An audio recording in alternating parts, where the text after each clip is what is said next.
Bob, 26 years in the New York State Assembly. Governor Mario Cuomo is in office. You leave the Assembly in 2014. His son, Andrew Cuomo, the 56th governor of New York State, is now the governor. Over those 26 years, many issues came to the Assembly, into the Senate, into the legislature. Which are the ones that you remember the most? Well, of course, the most enduring ones are always having something to do with budget or funding of something, and primarily education. You know, there are other issues that come along. When I first got to the Assembly and Mario Cuomo was governor, of course, the big issue at that point for Long Island was Shoreham and Loco. And, what would happen with that. And my lasting memory of that, of course, is that I was elected in March of 1988 in a special election. And my predecessor, Pat Halpin, had just been elected county executive. And I won by 43 votes, and I go to Albany and 43 votes? Yeah. A landslide. A landslide, yes. It only took them a week to figure it out. Nowadays, it would be 1,000 lawyers in 6 months. But so I go to Albany, and the big thing on the table was Shoreham and Loco, and what are we going to do about that? And Governor Mario Cuomo, had a plan, and he wanted us all to be supportive of it, and I didn't feel like I could be. I thought it was overly generous to Loco at the time, and so I announced my opposition. And the then Speaker of the Assembly had said that he would do whatever a majority of the Long Island members wanted, and I tipped the scales against the governor's plan, and the governor wasn't too happy about that. And he called me into his office, and he pretty much, because I had to run again in November. Now, I had just won by 43 votes in March. You were elected in a special election. In a special election, had to run again in November. So he essentially told me that if I didn't support his plan, he would support my opponent in November. And basically I said, sorry, Governor, but I can't. So, and of course I went back, and obviously I told other people what had transpired.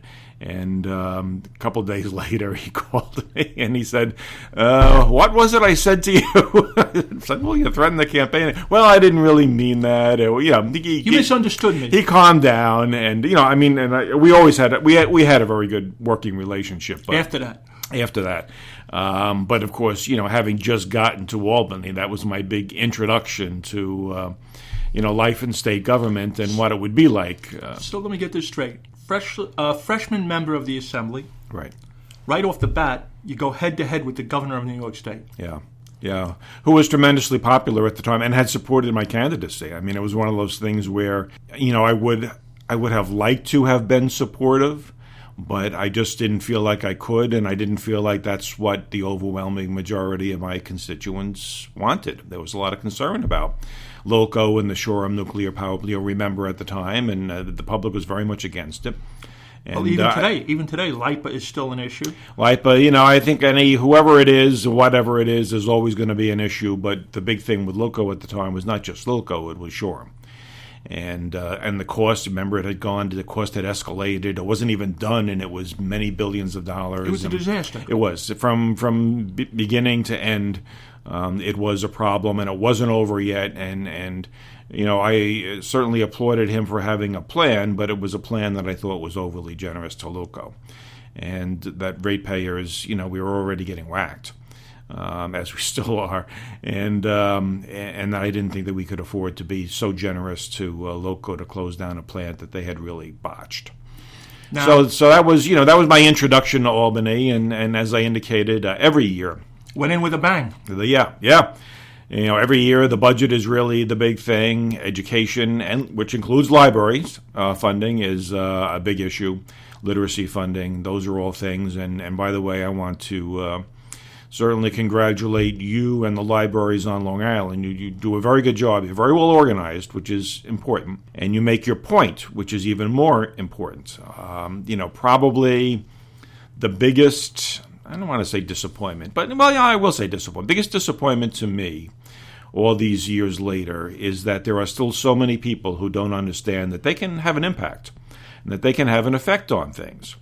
And I know, nowadays people are cynical about government and politics, and I understand why. It's all, if you read the papers or watch TV, you're not going to get the impression that you as an individual or as a group, like libraries, can have an impact on things. But I know from my personal experience over the years that you can, and that people do. And the people who choose to weigh in can and do have an impact on the outcome of things. And so, I wish that more people understood that. But hopefully over time, that message gets out.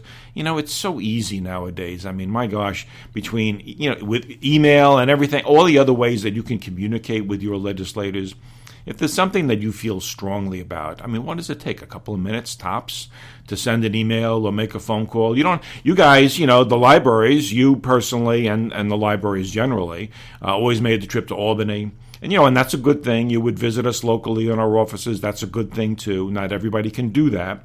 But those who can't can certainly send an email or make a phone call. And you can weigh in on whatever issue is on your mind that way. And I really, really wish that more people would do that. Now, since your election to the Assembly in 1988, let's stay on this subject just for a minute, Bob. Mm-hmm. Since your election to the Assembly in 1988, here you are concluding an outstanding career in the Assembly. Have you seen or have you felt citizen participation in government, grassroots participation, like you said, going down to a basic as contacting your representative? Have you seen that fading more and more? Well, I'll say I haven't seen a significant increase in it, but it's interesting as you mentioned grassroots. There is one issue that I dealt with as chairman of environmental conservation in recent years, where a grassroots effort in the end decided things, and that is hydrofracking. An issue that maybe not so many Long Islanders are familiar with, but it's the extraction through a hydraulic fracturing process using chemicals and water, the extraction of natural gas from shale, which would occur in areas in upstate New York because we don't have that kind of shale underneath us here on Long Island or in New York City. And, this is an issue now. It's been in the forefront for years. It's a newer technology, so that's why we didn't deal with it in years gone by. But now using this technology, oil and gas companies are able to extract the shale. But there's a price to be paid. There are many prices to be paid in terms of quality of life, damage to the environment, and other issues along with it. And so it became very controversial. But when it was first proposed, everybody just kind of figured, well, this is good, sounds good, it's interesting, we can get more natural gas. Why not do it? And it was only because of a very dedicated grassroots effort that started out in upstate New York in the places where hydrofracking would take place and grew exponentially over the years. We're talking probably 6 or 7 years in which this was a real issue.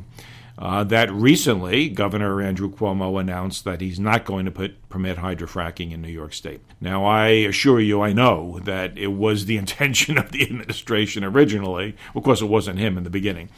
But the then folks who were in charge to kind of just move this right along and get it going in New York State. But there were a lot of folks in upstate New York who started looking into what hydrofracking is, what was happening in other states that had hydrofracking at the time, what the consequences would be for their communities. And they came to the conclusion that, the bottom line was not a good thing for New York State. For health, there's health issues, there's a whole slew of issues here. And, we tried to focus some attention and get information on the issue by doing public hearings. I did one hearing in Albany on hydrofracking that went on for over 12 hours. It was one of the longest. As chairman of the Environmental Conservation Committee. There were so many people who wanted to testify. There was such strong interest in this subject. Well, for and against? For and against, but the real grassroots, the pro was mainly manufactured by the gas and oil companies who stood to profit tremendously. The anti was a genuine grassroots effort, just everyday people who took a look at this issue and said, oh my gosh, I don't want this happening in my community. A lot of people who live in upstate New York live there because there's certain quality of life things that they are looking for, and they didn't want that to change. and they came to understand that if hydrofracking occurred, it would change. And so it just grew and grew and grew. There were many town boards and village boards upstate that passed resolutions banning hydrofracking, and that became controversial because there was a legal issue there. It ended up in the highest courts in New York State, who eventually concluded that these local governments did have the right to ban if they so chose. And it just escalated to the point where I think the governor, current governor, who had postponed a decision, you may recall, for his entire first term, has now announced that he's not going to permit it in New York State. So there's an example of a true grassroots effort that completely turned an issue. There's no question about that. But beyond that, to the bigger issue that you raised of, has there been a change over the years in the way people communicate in the extent to which they do so? I would say there's certainly not more of it.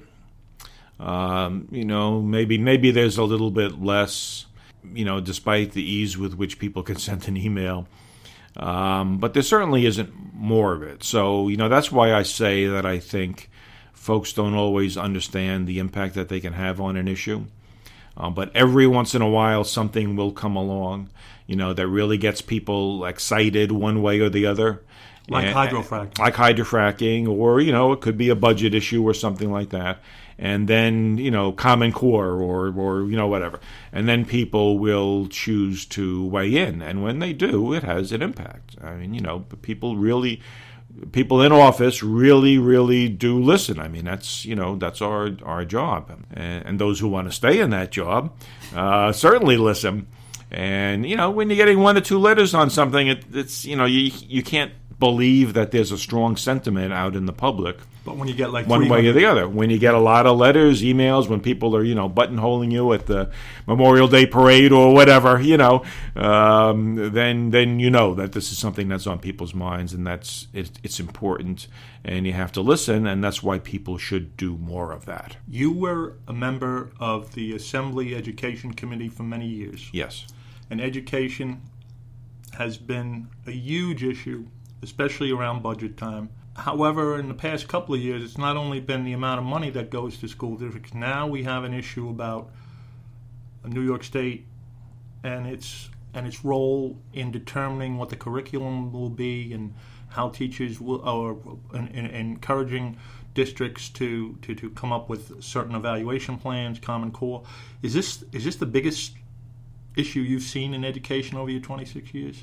Well, it's certainly one of them. People have coalesced around the issue for a variety of reasons. Some out of a little self-interest, like and teacher unions. Some out of concern for what does this mean for my kid who's in school right now.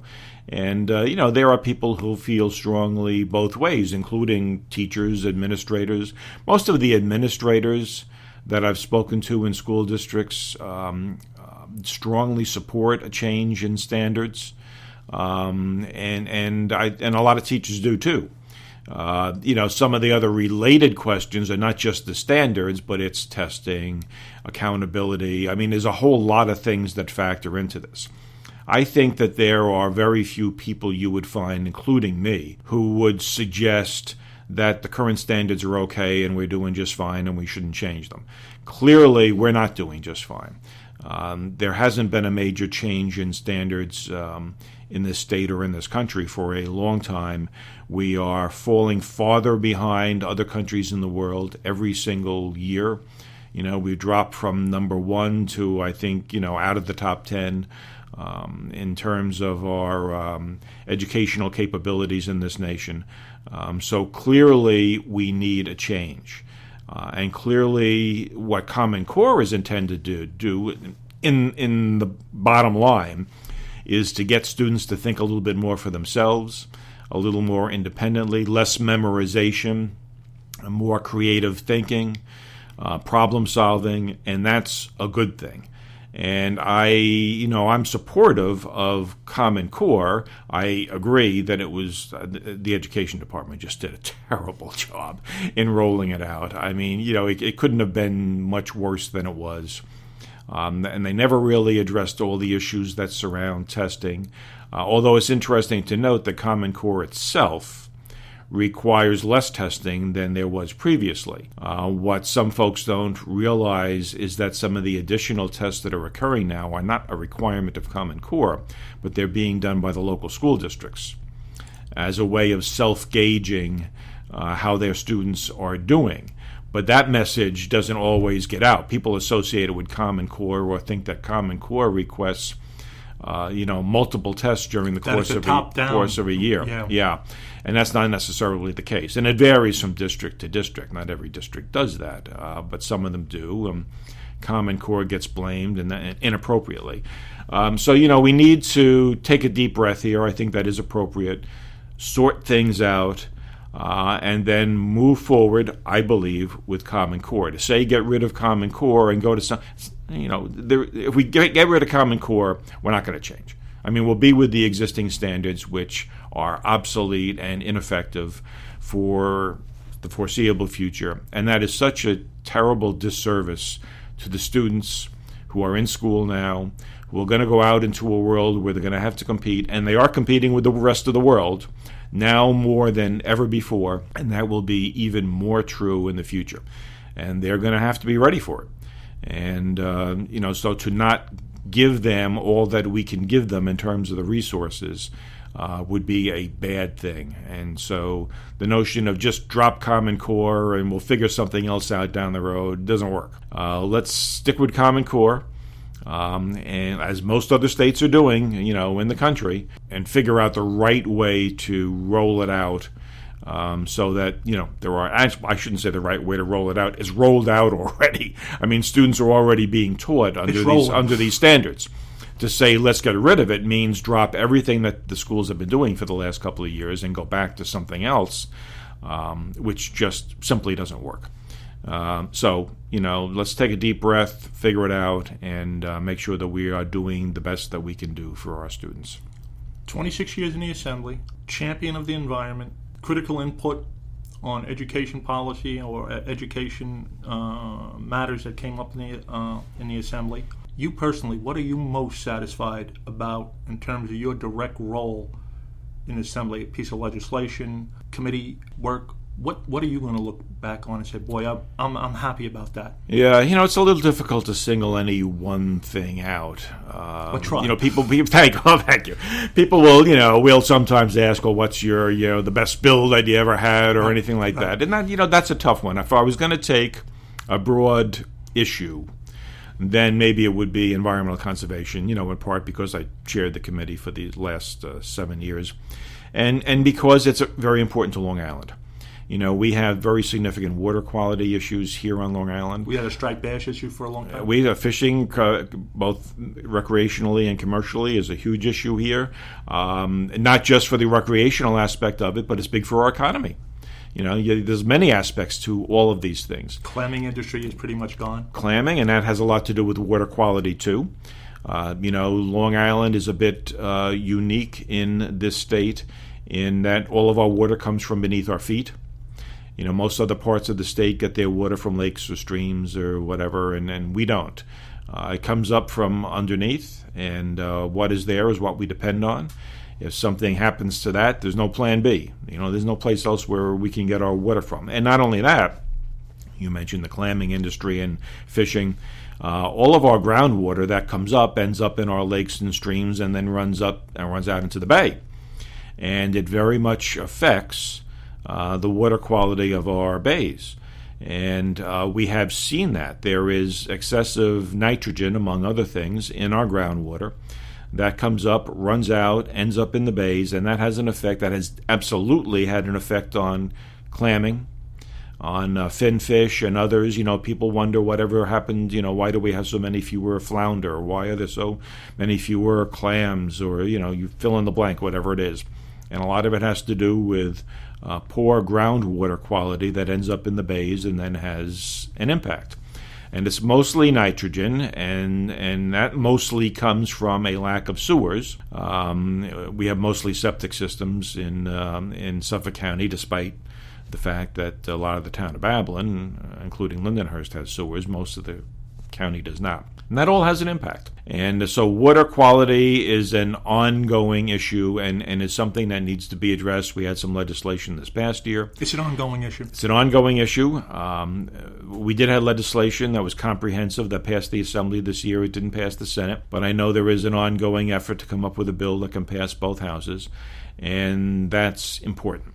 And the other big environmental issue that I had been working on in recent years is one of toxins in children's products. And many people may be surprised the number of products that are made that have, let's call it, problematic chemicals or other things. Can you give me an example? Well, all sorts of children's products, toys, children's Action figures, jewelry, that kind of yes, clothes, and not all of it. I'm not bad-mouthing all of it. Some stuff gets made overseas. Mm-hmm. And doesn't get made to the same standards. Like in China. We have laws existing in this state and in this country about certain chemicals already. But if you go out and test, as some of the environmental groups do that are interested in this subject, you can still find toys and children's products and whatever that are made with the stuff that's been banned. And then there are others. I mean, we this past year. We did pass a bill in both houses that was signed into law by the governor that bans a chemical called tris from certain children's products, bedding, pillows, nursery pillows, that sort of thing. We're talking about children under 3 who were the ones who were most impacted by this stuff. The tris was banned probably 30, 40 years ago from children's clothing because of its potentially carcinogenic and other negative qualities that were a concern. Did it make a comeback? But it was only banned from clothing. It wasn't banned from other things. And so manufacturers continued to use it. It's a fire retardant. They continue to use it in other things like children's nursery pillows or blankets or a variety of other products made for children. Despite the fact that it's already been determined to be problematic for them in clothing. It was kind of one of those weird kind of things. But now we've banned it in New York State. We're leading the nation in that. Fire retardants that are in furniture, believe it or not. As a result of new information that's come out in recent years, we know that not only do they not work well to retard fires, but they are problematic health-wise. Specifically to children, because children are more susceptible, but to all of us. If you and I and those who are listening were to go out and get tested for these chemical fire retardants in our blood, it is a virtual certainty that we would all show significant amounts of it. Children who are born in the United States nowadays are born with more of this chemical in their system than any other place in the world because it is used so widely. And it's not chemically bound to furniture and to other products that are where it's used. It's added. It's kind of thrown on top, so to speak. So when you, plop down on your couch or your chair, and I'm sorry if you have a favorite couch or chair, probably every time you do that, a certain amount of this stuff just kind of puffs up into the air and it ends up... I must be full of it then. And we're all full of it, so to speak. And that's the problem. But it's more of a problem for very young children. In particular, a lot of children spend time on the floor. That there are things on the floor they pick up, they put in their mouths. There's dust on the floor, and it ends up in their systems. And they're very susceptible to it because they're so young. And so this has an impact. We are learning more and more as time goes by about the environmental impacts on the health of children in particular, but all of us. And there's a whole branch of science now dedicated just to this, understanding that things like asthma and maybe even diabetes, we have an epidemic of diabetes now in this country, but a number of things that have never been associated before with the environment, that there can be environmental causes or contributors to many of these health problems. And so as we're learning more and more about that, it's something we want to be more and more aware of and more on top of to ensure that we are not contributing through the products that we buy and consume all the time to health problems. Now, 26 years in the Assembly, what are you going to do once you give yourself a chance to recover? Are you going to be active in issues like the environment still as a private citizen? Yes, I hope to be. And, my plans really at this point are, travel and volunteering. I do want to do volunteer work. Actually, the village of Lindenhurst recently asked me to serve on an economic development committee that they put together, kind of like a downtown revitalization, but not just downtown. They invited me to be part of that, and I said yes, so that's one thing I'll be doing. I'm going to be doing a Habitat for Humanity program soon overseas. Things like that at home and other places that never had time to do in the past. I'd like to do now.